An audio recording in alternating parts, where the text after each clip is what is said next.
চাকরির দাবিতে উত্তাল চিনাকুড়ি কলিয়ারি গেটে বিক্ষোভ ডেপুটেশন গ্রাম কমিটির। বেসরকারি কয়লা উত্তোলনকারী সংস্থায় স্থানীয় বেকার যুবকদের কর্মসংস্থানের দাবিতে মঙ্গলবার উত্তাল হয়ে উঠল কুলটি বিধানসভা চিনাকুড়ি এলাকা। সমস্ত গ্রাম কমিটির উদ্যোগে চিনাকুড়ি 2 নম্বর থেকে চিনাকুড়ি 3 নম্বর কলিয়ারি গেটের সামনে ব্যাপক বিক্ষোভ ও ডেপুটেশন কর্মসূচি পালিত হয়। সকাল থেকে এলাকায় মহিলা পুরুষ বেকার যুবকরা হাতে প্ল্যাকার্ড ও ব্যানার নিয়ে জড়ো হন। বিক্ষোভকারীদের অভিযোগ, এলাকায় বরাত পাওয়া বেসরকারি সংস্থা কাজ শুরু করলেও স্থানীয়দের কাজে নেওয়া হচ্ছে না। বারবার প্রশাসন ও কোম্পানি কর্তৃপক্ষকে জানানো হলেও কেবলমাত্র আশ্বাস ছাড়া কিছুই মেলেনি। সমস্ত গ্রাম কমিটির পক্ষ থেকে 3 দফা দাবি তোলা হয়। দাবিগুলো হলো স্থানীয় অগ্রাধিকার, বরাত পাওয়া বেসরকারি কয়লা উত্তোলনকারী সংস্থায় চিনাকুড়ি 2 ও 3 নম্বর এলাকার বেকার যুবক যুবতীদের 100% কাজে নিয়োগ করতে হবে। প্রতিশ্রুতি রূপায়ণ, কোম্পানির তরফে এলাকার উন্নয়ন পরিকাঠামো নিয়ে যে প্রতিশ্রুতি দেওয়া হয়েছিল তা অবিলম্বে কার্যকর করতে হবে। স্বচ্ছ নিয়োগ প্রক্রিয়া, নিয়োগের ক্ষেত্রে স্বচ্ছতা বজায় রাখতে গ্রাম কমিটির প্রতিনিধিদের রাখতে হবে। বিক্ষোভ শেষে কলিয়ারি কর্তৃপক্ষের কাছে ডেপুটেশন জমা দেওয়া হয়। ডেপুটেশনের নেতৃত্ব দেন গ্রাম কমিটির সদস্যরা। বিক্ষোভকারীদের স্পষ্ট বক্তব্য, বছরের পর বছর আমরা এই কয়লার উপর বেঁচে আছি।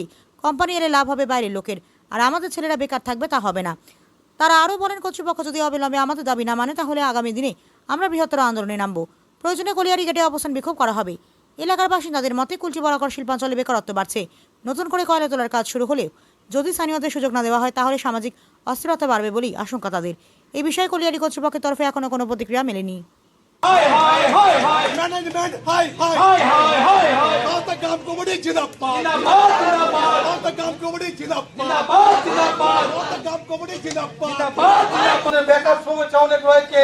বিগত দিন থেকে আমাদের বেকারের সংখ্যা বেড়েই চলেছে।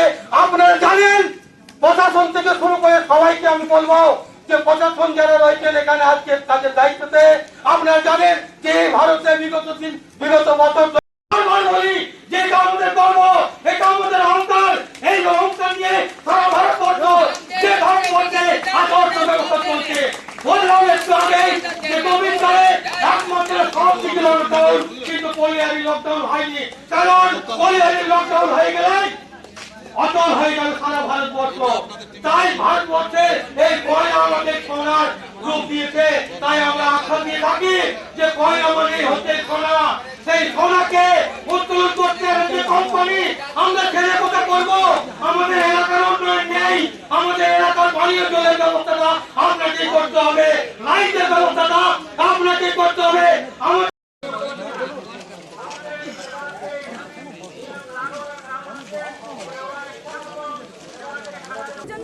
আমাদের ছেলে আমাদের বেকার চাকরি মাকরির জন্য এসেছি। ছেলে ঘর বাড়ি ভেঙে গেছে, ঘর মর কিছু বানাইতে পারি না, কিছু না, কি করে করবো? আমার ছেলে হলে হ্যান্ডিক্যাপ, হাত নাই একটি। আপনার এই কলিয়ারি কি চাইছেন ওদের কর্তৃপক্ষের কাছ থেকে, কি চাইছেন আপনারা? আপনার কি চাইছি? আমার ছেলে আর হ্যান্ডিক্যাপের যেমন সতর্কতা একটি কোনো চাকরি দেন। আপনার নাম? আপনার নাম আশা বাউরি। আজকে আমাদের আন্দোলনের কারণ হচ্ছে, গত 16 জুন আমরা এখানে একটা ডেমনস্ট্রেশন দিয়েছিলাম এবং সেই ডেমনস্ট্রেশনে আমাদের কোম্পানির কর্তৃপক্ষ এবং কুলটি ওসি এবং হীরাপুর আইসি 3 জনেই প্রেজেন্ট ছিলেন। তাদের সম্মুখে কোম্পানি আমাদেরকে কথা দিয়েছিল যে আপনাদেরকে দিন 15-র মধ্যে ডাকা হবে, কিন্তু আজকে প্রায় 1.5 মাস হতে চলল, এখনও পর্যন্ত কোম্পানি আমাদেরকে কোনো ডাকা তো দূরের কথা, ফোনে কথাও বলেনি যে আপনাদের কি প্রবলেম, আপনারা কি জন্য এসেছিলেন সেই সম্বন্ধে কোম্পানি আজ পর্যন্ত। ডিমান্ড হচ্ছে এই এলাকায় আমাদের জমি থেকে কয়লা উঠছে, এই এলাকার লোককে আমাদের কাজে নিয়োগ করতে হবে। এখানকার যে স্থানীয় বেকাররা আছে তাদের যথেষ্ট কলিয়ারি সম্বন্ধে অভিজ্ঞতা আছে এবং তারা ঠিকাদারের অধীনে দীর্ঘদিন ধরে কাজ করছে, সেই অভিজ্ঞতা আছে। আমাদের সাথে মাইনিংও আছে, আমাদের সাথে সার্ভিয়ার আছে, আমাদের সাথে ITI এর বিভিন্ন ট্রেডের ছেলেরা আছে। একবার কোম্পানি আমাদের 30টা ছেলেকে টেকনিশিয়ানের ইন্টারভিউ নিয়েছিল, কিন্তু তার মধ্যে একটাকেও আজ পর্যন্ত সিলেক্ট করেনি। প্রতি সপ্তাহে কমসে কম 30টা-40টা করে লোক আসছে, কিন্তু কোম্পানির কাজ করার টেকনিকটা বা কোম্পানির যে কাজ করার পদ্ধতিটাই সম্পূর্ণ ভুল। ওরা 2 মাস 3 মাস কাজ করাচ্ছে, বাইরে থেকে লোক এনে ওদেরকে আবার তাড়িয়ে দিচ্ছে, ওদেরকে শিফট করে দিচ্ছে, অন্য জায়গায় নিয়ে চলে যাচ্ছে। মানে কোনো কোম্পানির লোক যেন ওকে দাবি করতে না পারে যে আজকে আমার 700 টাকা হাজিরি, আমি এতদিন থেকে কাজ করছি, আমার হাজিরি বাড়লো না কেন।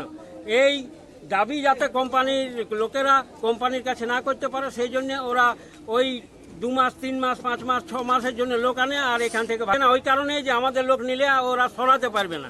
চললো এখানে অবস্থান ধর্মঘট, আজ থেকে হ্যাঁ। আপনার নাম? পীযূষ কান্ত মাহাতো। দেখুন, এই বিক্ষোভের কারণটাই হচ্ছে আমাদের এলাকার সমস্যা, যে সমস্যাগুলো আমরা দীর্ঘদিন ভোগ করে এসেছি।